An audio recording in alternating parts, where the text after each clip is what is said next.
They had traversed the Atlantic deep within the holds of Liberty ships, packed tightly, nauseous from the relentless waves and gripped by doubt.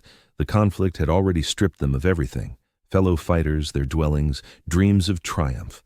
And now they were captives in the grip of foes they had been conditioned to loathe. As the vessels at last anchored and the soldiers were shuffled into trucks heading toward the American heartland, the majority braced for degradation, maybe outright brutality. Rather, they arrived at enclosures featuring timber huts, neat boundaries, fresh linens, and rations that, though simple, surpassed the meager fare many had subsisted on amid the Reich's final desperate days. Yet the real astonishment wasn't the provisions or the shelters.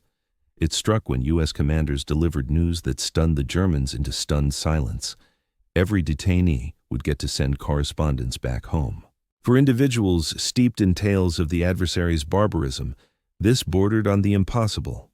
Such communication was a perk for those unbound by chains. Even in the fatherland, frontline troops frequently endured months without word, piercing the turmoil of battle. The captives exchanged glances, whispering in astonishment, a few chuckling darkly, certain it was some vicious ploy. Was it conceivable that the Yanks would permit vanquished Germans to bridge the ocean and connect with their loved ones through mere script? The notion sparked both optimism and dread. Optimism, as shattered kin might learn their boys and spouses endured. Dread, lest the foes repurpose these missives as tools, garbling the messages into slanted narratives before dispatch. On that initial day in the compound, a U.S. translator detailed the procedure. Biannually, every man would receive stationery and seals. The outgoing mail would undergo review, not to distort intent, he promised, but to excise any references to strategic matters. From there, it would travel via the International Red Cross, channeled through impartial nations such as Switzerland or Sweden, until it pierced the crumbling core of the Reich. The translator's steady demeanor only heightened their wariness. Numerous captives confided in hushed tones that no rival would expend such effort on those who had battled to destroy them. Surely it was deception. Still, the vow flickered in their thoughts like a faint glow amid shadows. Images arose of spouses abandoned in razed urban ruins, of parents ignorant of their offspring's fate, of offspring who might never have known their sires. A handful of battle-scarred old-timers dismissed it with scorn, unwilling to be fooled, but the novices, the rural lads and scholars thrust into uniform, betrayed their longing. If there existed even a slim possibility that their phrases could arrive, dared they withhold them? As the debut stationery circulated, the huts descended into a tense quiet. Soldiers gazed at the empty sheets like they posed greater peril than a leveled gun. Composing felt otherworldly. Following years of commands shouted by superiors, of rote recitals from ideological rants, this offered a moment to voice their unfiltered selves. One fellow's grip shook so fiercely he scarcely managed the writing tool. Another remained immobile, terrified a misplaced term could invite calamity on his kin. Nevertheless, as nibs rasped over surfaces, a subtle shift rippled through the sight. For the first occasion since surrender, they transcended mere anonymous troops or faceless inmates. They reclaimed roles as patriarchs, heirs, and siblings, linked by pigment to an existence lingering beyond sea and strife. The sentries observing with detached poise appeared to validate the reality. This held no pretense. The dispatches would depart the grounds. The detainees, harboring lingering skepticism, struggled to accept that their utterances could genuinely span the Atlantic. But a kernel had taken root, and over ensuing weeks, it blossomed into one of the unforeseen anchors of their confinement. Subsequent days yielded more clarifications, presented with near administrative exactitude. A U.S. commander, flanked by a Red Cross official, stepped into the facility and spelled out the guidelines. Each captive could dispatch 2 epistles and 4 cards monthly. No missive might surpass 1 double-sided page, and cards demanded concision. All exchanges must appear in German, plainly readable, and directed solely to close relatives. Prohibitions covered unit shifts, site sketches, ideological remarks. Breaches would result in heavy ink strikes or total suppression. The Germans absorbed it wordlessly, pondering each detail. Certain inmates grumbled among themselves in incredulity. It rang excessively lenient, verging on the ridiculous. At home, they recalled how ordinary folk in war-torn Germany faced curbs on their scripting. And here, in bondage, they received allowances that defied comprehension. Several guards attempted to alert the soldiers, murmuring alerts that each document formed part of a U.S. plot designed to dupe them. "Steer clear of the forms," a sergeant muttered sharply. "They're a trap." Some individuals, though, highlighted the fact that the Red Cross supported this procedure, and even the toughest skeptics acknowledged the neutral Swiss as trusted overseers of correspondence during conflicts. On the initial designated writing session, desks were arranged in the dining area. Captives queued up, receiving a slender pencil, a page bearing the Red Cross logo, and a pre-addressed envelope from the facility. For certain men, glimpsing the authorized paper alone triggered a deep pang in their hearts. A handful just gazed at the blank sheet, hesitant to begin. Some penned tentatively, mentally practicing expressions prior to committing them to the surface. A common starter followed something like, "I remain alive and well. Treatment here is just, no need for concern." This was the sort of template they believed examiners anticipated. Still, under those neutral statements surged waves of unvoiced feelings. The U.S. observers nearby observed the blend of doubt and yearning.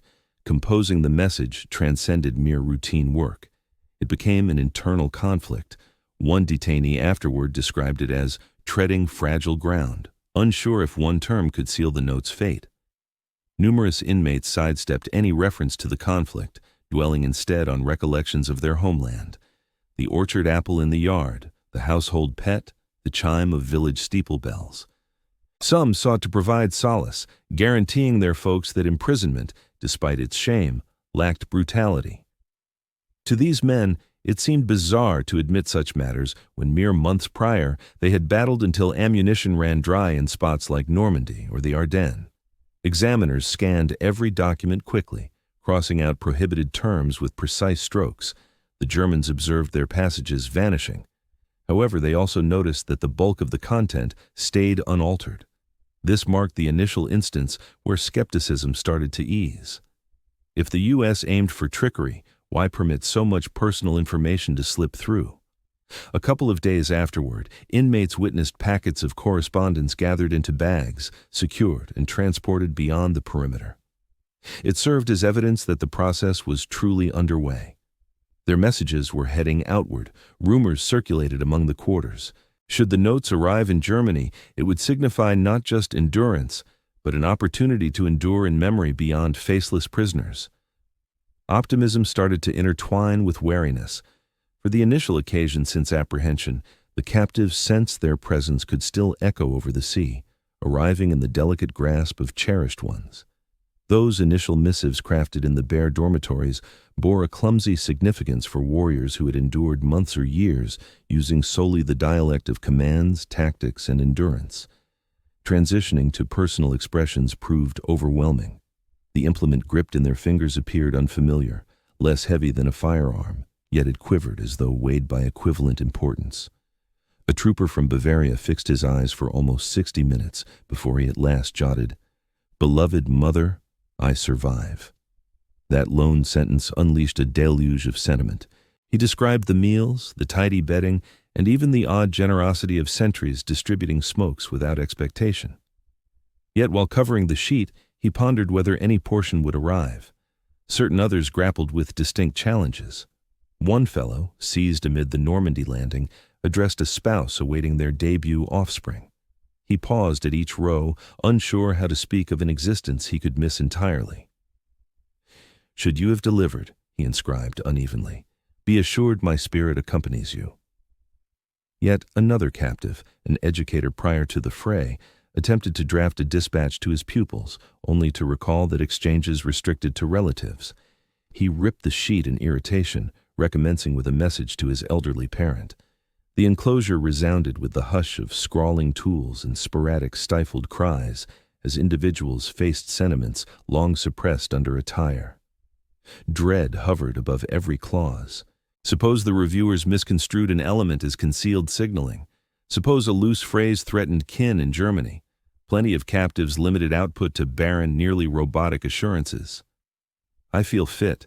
Nourishment suffices. Refrain from fretting. Nevertheless, even devoid of specifics, those declarations held profound value. In the quiet of the lodgings, awareness emerged that for relations possibly deeming them perished, even the most basic script embodied vitality. The Americans, familiar with bureaucracy, handled the routine with composed efficiency. The dispatches were piled, checked, and prepared for dispatch. But to the Germans, every creased page symbolized a vital thread spanning vast distances. The simple action of inscribing evoked recollections that dissolved the enclosure's barriers. Individuals murmured softly of holiday bazaars, of paths along waterways, of the aroma of newly baked loaves in their native land. Certain ones neared frenzy, cramming each bit of area with hasty script. It was as if they were squeezing a whole lifetime into one sealed packet. Time stretched from days to weeks, while the captives lingered in suspense, doubting whether their messages would ever bridge the vast sea. But long before any responses came back, the simple ritual of composing those notes had already altered them deeply. The confines of the barracks felt marginally less stifling. Talks evolved from constant guesses about the conflict to reminiscences of distant hearths. Fellows who had formerly exchanged only hostile stares now swapped tales of their moms, spouses, and offspring. A tentative, wavering optimism started to infiltrate the enclosure's mood. For the initial occasion since their seizure, it dawned on them that they weren't entirely severed from humanity. Their lives weren't entombed within the razor-sharp barriers anymore. In some remote place, a person could soon tear open that packet and absorb their scribbles, discovering they still breathed. Dread hadn't evaporated, yet it now coexisted with a novel sensation: expectancy. As soon as the correspondence departed the site, it embarked on a voyage that most inmates barely comprehended. Pouches brimming with missives were initially transported to U.S. Army mail depots, where inspectors scrutinized the material once again to block any covert signals or strategic disclosures from escaping. Next, the parcels passed to the International Red Cross, an organization whose symbol, amid the chaos of battle, evoked a revered impartiality. The detainees had spotted that mark on their stationery, but realizing impartial handlers managed their epistles, lent the procedure a veil of authenticity. Nevertheless, the guys murmured doubts to one another, questioning if the correspondence would truly penetrate German territory. The mechanics were intricate. Mail moved by train to eastern seaboard harbors, typically New York or Boston, before being stowed on vessels bound for the continent. A portion traversed the ocean amid ongoing perils from submarines, although in the war's closing phases, such risks had eased. Once reaching impartial havens like Switzerland or Sweden, Red Cross staff categorized, grouped, and funneled the items into the Reich's sputtering delivery network. Every phase consumed weeks, at times months, yet steadily the notes inched toward their goals. Within the enclosures, inmates assembled fragments of hearsay about the mechanism's operation. Certain ones recalled routes via Lisbon, others vowed it went through Geneva. A handful of doubters clung to the notion that the bag stayed on U.S. ground and got discreetly discarded. However, their convictions started to crumble over time. Far too many specifics aligned with Red Cross reports, and the Yanks seemed indifferent, almost offhand regarding the affair. It resembled administration, unyielding and systematic, rather than some ploy for morale. To the Germans, raised in a dictatorship fixated on concealment and dominance, the prospect of their phrases voyaging freely over waters and frontiers was mind-boggling. They strained to picture the route, their script mingled with countless others in hefty sacks, navigating turbulent waves, then relayed from grasp to grasp until sliding into the weathered slot of a dwelling in Cologne, Dresden, or Munich. The magnitude daunted them. A number of captives started probing U.S. sentries for insights, eager for extra details. From time to time, a compassionate trooper clarified that dispatch was sluggish yet genuine. "Hang in there," one sentry suggested in halting German. "Your messages will reach their mark." That basic pledge held profound significance. For individuals steeped in deception and indoctrination, even a modest validation seemed like evidence. The vigil evolved into its own agony. Hours crawled by as inmates gazed toward the entrance, vaguely anticipating a messenger with returns. To occupy the quiet, clusters formed to conjecture about the moment their kin might encounter their lines. They pondered if their mothers endured in shattered districts, if partners had weathered assaults, if their notes would soothe or merely amplify sorrow. Amid the ambiguity, a quiet shift occurred. Dispatching the letters rendered imprisonment somewhat less final. The men ceased being lone souls ensnared by mesh. They became links in a tenuous chain of exchange, a vital conduit spanning lands during a savage struggle. The awareness that their expressions could venture beyond their grasp imparted a feeling of motion, of vitality past the barriers. In an existence shaped by boundaries and directives, such liberty stunned. When the initial responses at last filtered into the compounds, astonishment surged through the quarters like an aftershock. Months, or even longer in some cases, had elapsed since the prisoners had tentatively penned their opening notes. Numerous had accepted the void, figuring their writings had sunk in the depths or fallen to faux interception. Then, one dawn, sentries strode in bearing stacks of envelopes bearing faded German stamps from far-flung locales. Voices rang out calling shaking fingers extended to grasp the delicate sheets of correspondence. The responses erupted swiftly and viscerally. Certain soldiers pressed their missives against their hearts, hesitant to unfold them, lest the contents unveil unwelcome truths. In contrast, others ripped them open without delay, scanning each word hungrily. A trooper from Hamburg slumped onto his cot upon recognizing his spouse's script, which detailed the devastation from Allied airstrikes, yet confirmed her survival. A young captive, scarcely out of his teens, discovered that his mother had sobbed endlessly prior to his initial note, but now celebrated his endurance. To these warriors, the messages transcended mere markings on paper. They affirmed that existence beyond the razor-sharp barriers persisted. Yet the correspondence bore anguish as well. One individual uncovered the loss of his father in a Berlin bombing. Another found out his rural hometown had been razed, dispersing his relatives throughout the rural landscape. Some encountered accounts of scarcities, famine, and the mounting hopelessness of a country slipping toward defeat. Such disclosures struck deeper than the bodily rigors of imprisonment. Nevertheless, sorrow forged an odd bond. They re-engaged with their kin's ordeals, no longer severed in quietude. As additional responses trickled through, the enclosure evolved. Discussions shifted away from mere allotments, tasks, or whispers about the battle lines. Rather, soldiers shared excerpts with reliable comrades, contrasting the penmanship of partners, the tentative hope from elders, the playful notes from junior kin. It seemed as though fragments of the fatherland had materialized and settled within those rough-hewn shelters. For the initial occasion post-capture, warriors chuckled in unison, not over bitter quips, but over cherished tales from their hearths. The U.S. overseers watched this unfold with subdued interest, now and then finding wry humor in how battle-toughened fighters mellowed while holding their parcels. For the custodians, the procedure was routine protocol, aligned with the Geneva Convention and global pacts. For the detainees, it bordered on the wondrous. That a note could traverse seas, frontiers, and wartime turmoil to reach their palms appeared as compassion amid brutality. Unavoidably, fresh uncertainties emerged. Might their relatives respond without risking reprisal from German officials? Numerous recognized that within the fatherland, correspondence faced scrutiny too, with specific wording inviting distrust. Still, the mere advent of returns dismantled many residual fears.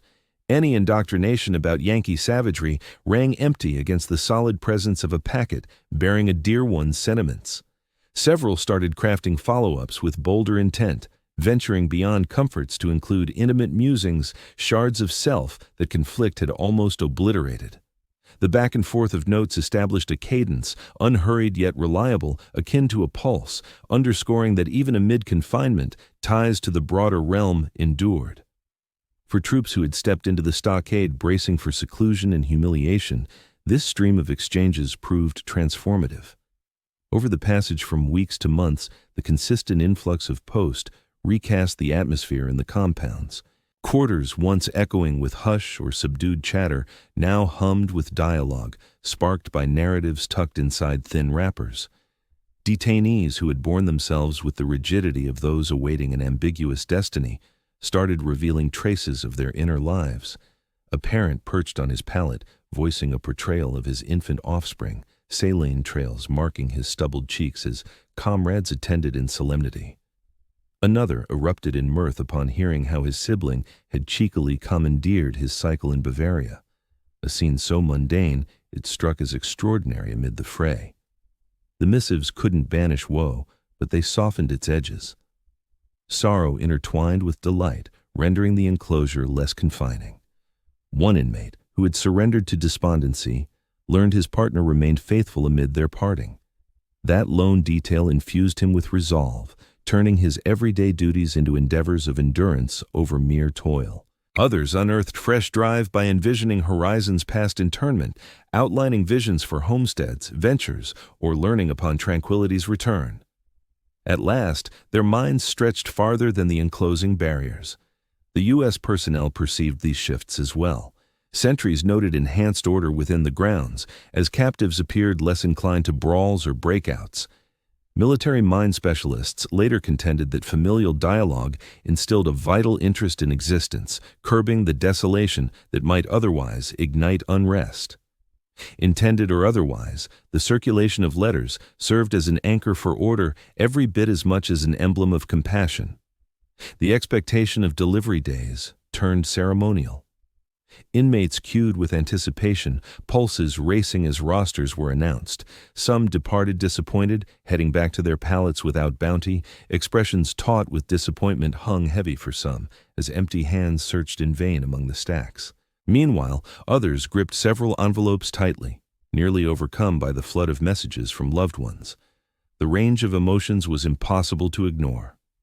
Elation, jealousy, grief, and optimism mingled in the air beneath one roof. Even those who received nothing joined the mood, clustering near companions to listen as snippets were recited aloud, occasionally imagining for brief spells that those lines were meant for them as well. Perhaps the most notable change was the quiet evolution in the prisoners' perception of their captors. Soldiers who had formerly glared at the U.S. sentries now offered courteous nods, grudgingly acknowledging that their foes had permitted this tenuous link to endure. Distrust didn't evaporate entirely, but appreciation crept in subtly, conveyed not through speech, but via gentler mannerisms, more relaxed daily rhythms, and a gradual softening of animosity.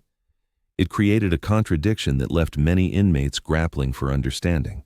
They had been raised to see America as ruthless, and yet there they sat, poring over their relatives' script, all courtesy of U.S. directives.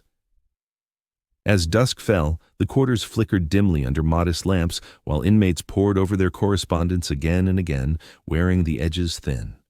Those lines turned into cherished keepsakes, evidence that the conflict hadn't cut every tie. What had once seemed a risky indulgence, optimism, now accompanied them through each day. The compound remained enclosed by barriers and watched closely. Yet within its confines, an unforeseen development had taken root. Bonds. Though the correspondence sparked delight for most, not all took it without question. Among the ranking personnel and battle-scarred troops, wariness persisted like a lingering gloom. Certain individuals claimed the U.S. permitted the mail solely to erode German determination, rendering them more compliant and amenable. "They're trying to fool you into thinking they're compassionate," grumbled one lieutenant, "but it's just a ploy to undermine your allegiance." Some cautioned that responses from kin were being tampered with, revised to sway feelings. In the strained confines of imprisonment, such rumors circulated swiftly, nourished by ingrained patterns of skepticism forged through prolonged indoctrination. Still, the sheets they held narrated another tale. Upon scanning the distinct script of a parent or spotting a turn of phrase unique to a spouse, skepticism started to fracture. One trooper remembered a boyhood anecdote his sibling referenced in her response, an element so niche that no outsider could have conjured it. Yet another got a note scrawled in the hasty style of a parent who scarcely ever put pen to paper beyond a handful of lines. These genuine flourishes shattered notions of forgery. Bit by bit, incredulity gave way beneath the press of truth. The indoctrination push persisted nonetheless. High-ranking Germans sought to reinforce obligations to the fatherland, portraying the U.S. kindness as trickery. They pressed inmates against falling prey to fondness. But as more notes passed around, enforcing rigid mindsets grew increasingly difficult. A fellow who had just absorbed his partner's vow of nightly prayers for him struggled to align that with mandates to despise his keepers without reservation. Someone else, upon hearing his offspring had made it through, quietly thanked the mechanism that brought such tidings. U.S. officials grasped the mental sway of the post, but handled it with restraint, never twisting content to weave in ideological hints or pressuring relatives for scripted content. The sincerity of the system proved its greatest strength. Through permitting unforced exchanges alone, America highlighted a stark difference from the oppressive uniformity their detainees had known. The liberty to pen and obtain unaltered thoughts emerged as an understated yet deep-reaching tutorial. Discussions in the dorms mirrored this conflict. After dark, inmates weighed if U.S. aims were sincere or calculated. A few held fast to suspicions of guile, yet others contended that, intent aside, the outcome rang true. Their dear ones endured. They possessed tangible evidence of ties, and that outweighed conjecture. Over time, a change took hold. Devotion to Nazi tenets faded, supplanted by a more basic, intimate drive. The urge to outlast the ordeal, head back, and restore what was lost. For numerous, this understated evolution carried more weight than any speech or flyer scattered overhead. The missives turned into inadvertent rebuttals to the lies, spontaneous yet irrefutable. Every packet bore not merely tidings from kin, but an implicit teaching. Your adversaries granted open expression, a rarity under your former command. It formed a parallel too glaring to dismiss, even for the doubters. Decades on, as ex-captives recounted their American internment, recollections of those dispatches recurred endlessly. Individuals who weathered battlefield shame, transatlantic treks, and detention amid wire frequently pinpointed clutching a letter as the sharpest recollection of restraint. The sleeping quarters, the wardens, even the tool. The barriers of memory dimmed beside the delicate sheets that spanned oceans. They served as the sole evidence that I remained truly alive. One former soldier eventually revealed, the enduring mark of these exchanges extended well past momentary solace.